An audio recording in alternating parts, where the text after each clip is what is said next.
أعزائي المشاهدين في كل مكان، أهلا بكم في يوميات مولى.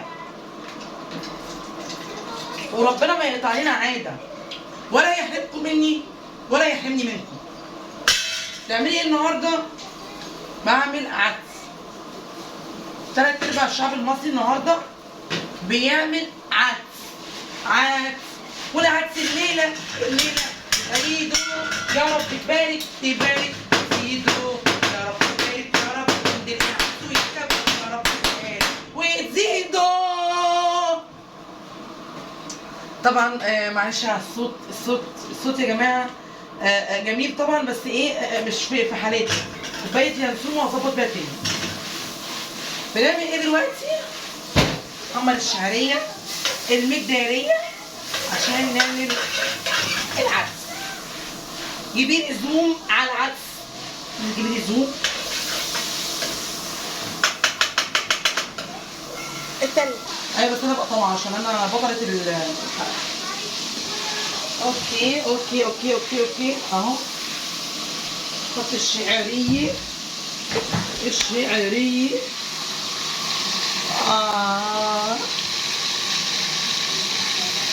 مجنونه. انتوا عارفين يا جماعه، يعني عيب بقى مش لسه تعرفوني يعني. ونحط حبه شعريه، قليل من الشعريه يا جماعه، مش كثير منها. انا عايزه نفسي كنتوا تبقوا معايا تشموا ريحه الزبده. تحفه. واو بجد، تحفه جميله قوي. هنعمل ايه دلوقتي؟ هنضرب العدس في الخلاط. يعني انا طالعه بقول لكم طريقه العدس، يعني انتوا مش عارفين يا اختي وهي شاطرين ومدقرمين عارفين كل حاجه. ايوه اهو.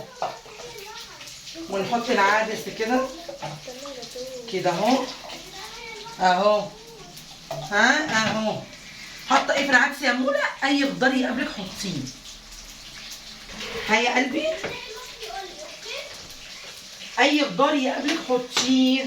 عندنا ونضغط على بس.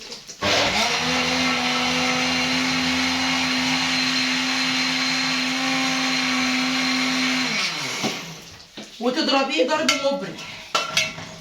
هيا قبل منك ليها ضرب مبرح.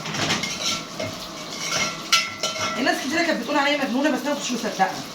مؤخرا بس ابتدي اصدق، لان ايه يعني الناس كترت بيقولوا عليا مجنونه كتروا.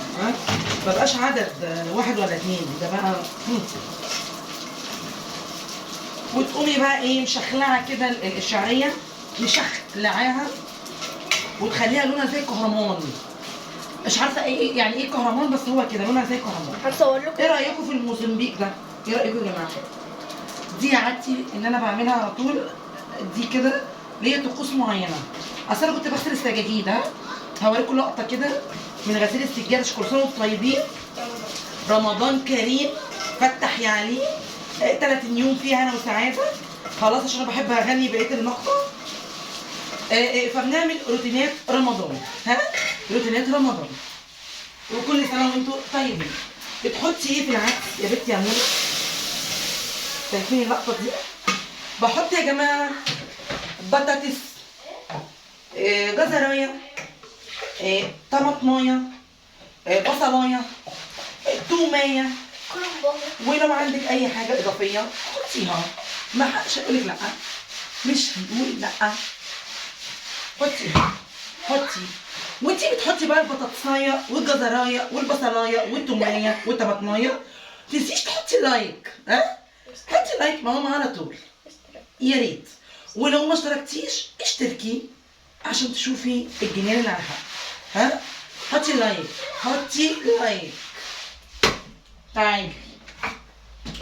تعالي يا قلبي نضرب العدس.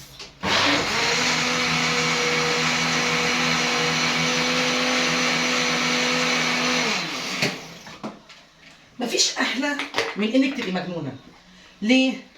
الست الكمل ياسمين عز بتيجي تقول لك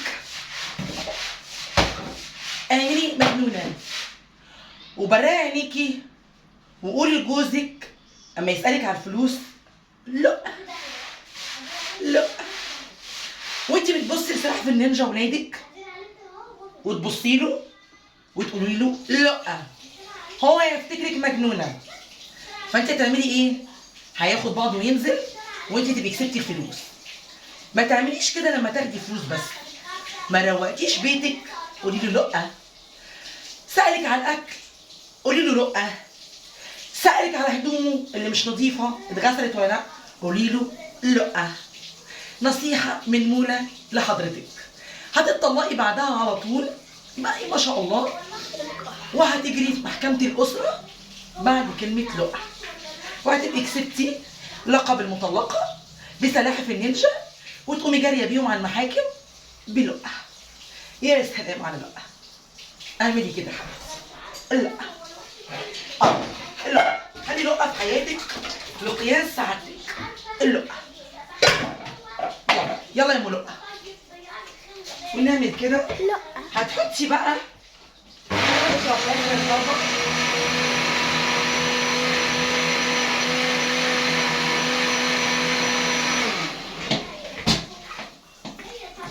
الست دي بتحب صلحان البيوت يا جماعه، عشان فرعونك لما تقولي له لا يا سلام